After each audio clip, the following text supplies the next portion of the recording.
हजारों मील पर फैले इस जंगल में ठीक इस जगह पर आर्कियोलॉजिस्ट जब इस केव के अंदर गए तो उसने जो कुछ देखा उस पर यकीन करना बेहद मुश्किल था। मेक्सिको के ईस्ट में हजारों मील पर फैला एक ऐसा घना जंगल है जहां दूर दूर तक सिर्फ पेड़ ही पेड़ नजर आते हैं। ये घना जंगल तकरीबन 30 लाख स्क्वायर किलोमीटर के एरिया पर फैला हुआ है। पास्ट में हजारों सालों तक ये पूरा जंगल माया सिविलाइजेशन के होल्ड में हुआ करता था और इस सिविलाइजेशन के लोग काफी स्किल्ड माने जाते थे। लेकिन इतनी भारी पॉपुलेशन वाले माइंस आखिर गए कहां? इतने स्किलफुल होने के बावजूद भी वो कौन सी ऐसी चीज में कमजोर पड़ गए थे जो आज उनका इस जगह पर नामो निशान भी नहीं है? इस चीज को जानने के लिए ही रिसर्चर यहाँ पर आए थे। पेड़ों के इस घने जंगल के नीचे छुपे स्ट्रक्चर्स की खोज करने के लिए एक्सपर्ट्स लाइडार टेक्नोलॉजी का इस्तेमाल करते हैं। लाइडार जिसका मतलब है लाइट डिटेक्शन एंड रेंजिंग, ये एक ऐसी टेक्नोलॉजी है जिसमें एयरप्लेन से जमीन पर लेजर पल्स फेंकी जाती है। ये लेजर पल्स पेड़ों को बायपास करके जमीन से टकराकर वापस एयरप्लेन पर लगे सेंसर तक पहुंचती है और फिर इस डेटा को प्रोसेस करके ग्राउंड की एक शेप तैयार की जाती है। लाइडार टेक्नोलॉजी की मदद से आर्कियोलॉजिस्ट पहले ये जानते हैं कि जंगल के किस पॉइंट पे मायन रूइन मौजूद है और फिर वहां फिजिकली जाकर साइट पर एक्सक्वेशन की जाती है। गल्फ ऑफ मेक्सिको के करीब युकाटान रीजन में आर्कियोलॉजिस्ट को माइंस के एक छोटे गांव के रूइंस मिले। इस गांव को कीविक कहा जाता है। सबसे पहले आर्कियोलॉजिस्ट ने इस पिरामिड के टॉप से इसके बॉटम तक एक शाफ्ट खोदने का फैसला किया। 21 फीट की खुदाई के बाद आर्कियोलॉजिस्ट को आखिरकार वो चीज मिल ही गई जिसकी तलाश थी। हैरत अंगेज तौर पे पिरामिड की बेसमेंट पर एक कमरे की फाउंडेशन और कुछ स्टेयर्स देखी गई। इसके साथ साथ मलबे में से और कुछ खास तो ना मिल सका, लेकिन मिट्टी के बर्तन का एक टूटा हुआ हिस्सा जरूर मिला। इस छोटे से पोटरी के टुकड़े ने आर्कियोलॉजिस्ट को कई सारे सवालों में उलझा कर रख दिया। रेडियो कार्बन डेटिंग के जरिए इस पोटरी के हिस्से की एज मालूम की गई तो यह तकरीबन 1500 साल पहले बनाया गया था। हैरान करने वाली बात तो यह थी कि पिरामिड खुद तो 1200 साल पहले बना था, लेकिन पोटरी का यह टुकड़ा पिरामिड से भी 300 साल पहले बनाया गया था।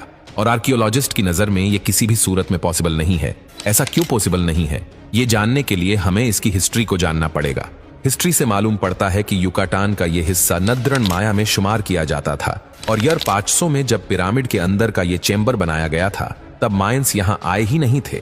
तो अब सबसे बड़ा सवाल यह खड़ा हुआ कि अगर मायंस ने यह रॉयल चेंबर नहीं बनाया था तो आखिर किसने बनाया था? इसका जवाब जानने के लिए पिरामिड रूइन के आसपास जंगल का मुआयना किया गया, इस उम्मीद से कि शायद इनसे कोई खास इंफॉर्मेशन मिल सके। पिरामिड साइट से 15 किलोमीटर दूर आर्कियोलॉजिस्ट को कुछ पत्थरों के आसपास एक केव का रास्ता दिखाई दिया। केव की एंट्रेंस काफी तंग थी और इसके अंदर जाना खतरे से खाली नहीं था। इसी वजह से प्रोफेशनल इक्विपमेंट का इस्तेमाल किया गया और 2 से 3 केव एक्सपर्ट्स को इसके अंदर भेजा गया। कई घंटों के बाद एक्सपर्ट्स जमीन से 230 फीट नीचे केव के बॉटम पर पहुंच चुके थे, जहां हैरत अंगेज तौर पे उनको एक सीक्रेट चैम्बर का रास्ता दिखाई दिया और इस चैम्बर की एंट्रेंस को एक पत्थर रखकर बंद किया गया था। जब चैम्बर की एंट्रेंस को खोला गया तो अंदर वो कुछ देखने को मिला जिसका अंदाजा लगाना भी नामुमकिन था।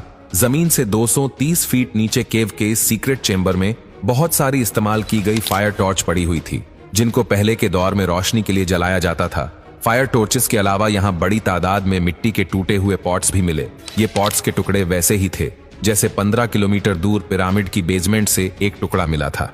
ऐसा मालूम होता था कि ये जगह किसी दौर में कोई इबादत की जगह हुआ करती थी, जहां लोग कोई विश पूरी करने के लिए यहां आकर पोट्स तोड़ा करते थे।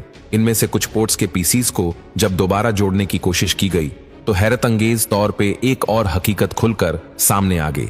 ये नोटिस किया गया कि पीसेस जोड़ने पर पूरा पोर्ट कभी भी कंप्लीट नहीं होता था, बल्कि इसमें एक पीस हमेशा कम पड़ जाता था। ये अजीब मिस्ट्री किसी को भी समझ नहीं आई कि यहाँ तोड़े जाने वाले तमाम पोर्ट्स का एक पीस मिसिंग क्यों है। आर्कियोलॉजिस्ट का शक था कि ये लोग यहाँ पोर्ट्स को तोड़ा करते थे, लेकिन उसका एक हिस्सा शायद अपने साथ ले जाते थे और उसको अपने घर के अंदर रखते थे।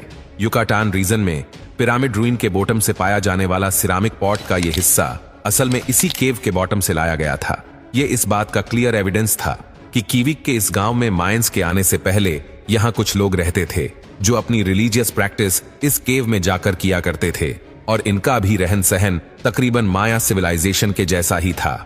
उधर जमीन के अंदर केव में सीक्रेट चैम्बर जहां सिरामिक पॉट्स तोड़े जाते थे, वहां से आर्कियोलॉजिस्ट को केव में आगे जाने का एक और रास्ता मिला। एक्सपर्ट्स ने एविडेंस हासिल करने के लिए केव के इस रास्ते पर जाने का फैसला किया। थोड़ा ही आगे जाने के बाद एक्सपर्ट्स को एक और सीक्रेट चैम्बर मिला जहां पत्थर की दीवारों पर कुछ ऐसे नक्शे बने थे जिनको देखकर दिमाग दंग रह जाता है। केव के इस डीपेस्ट पॉइंट पर पत्थर के ऊपर एक 3D जैगवार की पेंटिंग बनी हुई थी। साथ साथ दीवारों पर एक और पेंटिंग में जैगवार को हिरण का शिकार करते भी देखा गया। इन पेंटिंग्स का जब डिटेल्ड एनालिसिस किया गया तो मालूम पड़ा कि ये आज से करीब 2100 साल पहले बनाई गई थी और साउथ सी माइंस के आने से भी 800 साल पहले ये पेंटिंग्स यहाँ बनाई गई थी। अब इस नए एविडेंस से एक बात तो साबित हो चुकी थी कि कीविक के इस गांव में साउथ सी माइंस के आने से भी पहले एक सिविलाइजेशन रहती थी। उनका रहन सहन और कल्चर लगभग माइंस के जैसा ही था और यही रीजन था जिसकी वजह से एक्सपर्ट्स ने इनको अर्ली या फिर क्लासिक माया का नाम दिया।